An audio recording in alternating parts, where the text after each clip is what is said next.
I'm dreaming in dreams bigger than me, taking my time, giving to me, paint my life into a masterpiece.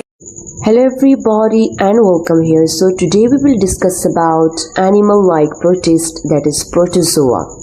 Before starting the topic, first of all we will discuss about protist, protozoa, Cambrian period, endosymbiont hypothesis, taxonomy and polyphyletic. Now the first one is protist. Basically protists are a diverse group of single-celled organisms. They are tiny living organisms that are too small to see with a microscope. They are not plants, animals or fungi, but they can be a bit little like all of them. Now the second one is protozoans. They are tiny living organisms that live in water or wet places. They eat other tiny living organisms to stay alive. They are not animals, but they act a little like animals. Now the third one is Cambrian period.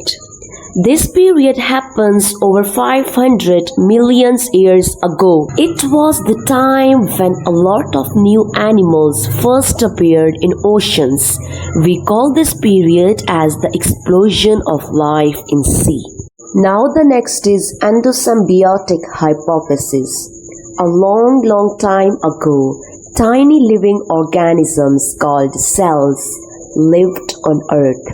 One day a big cell swallowed a smaller cell, kind of like when you eat food. But instead of being digested, the small cell stayed inside the big cell and helped it. The small cell made energy for the big cell, like a little battery. In return, the big cell kept the smaller one safe. Now the next is taxonomy. It means sorting and naming living organisms. The next is polyphyletic.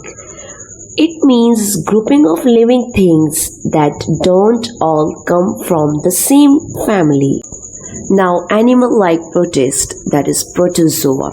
We have already discussed that protists are not like animal, plant or fungi, but those protists which are like animals, they are called protozoans or protozoas, right?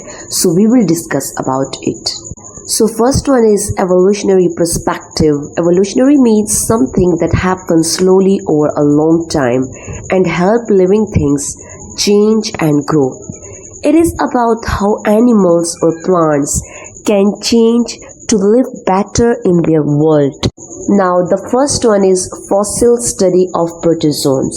Fossil means something that show us a plant or animal that lived a long time ago.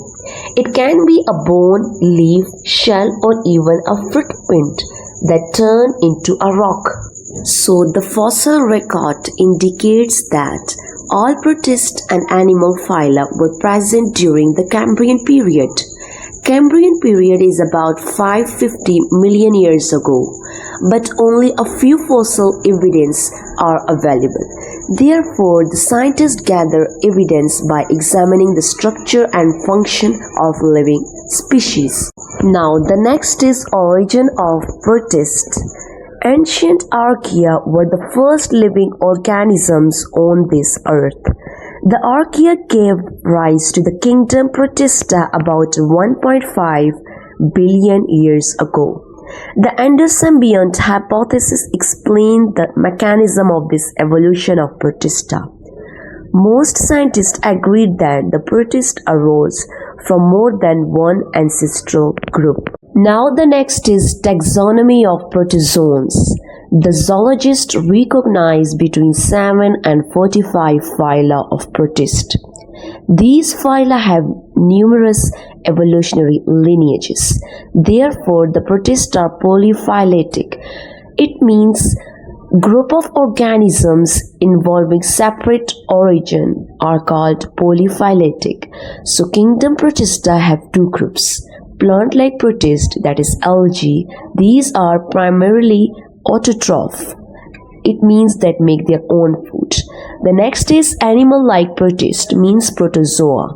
They are primarily heterotrophic, means that they depend on others for food or they eat other tiny living organisms to stay alive.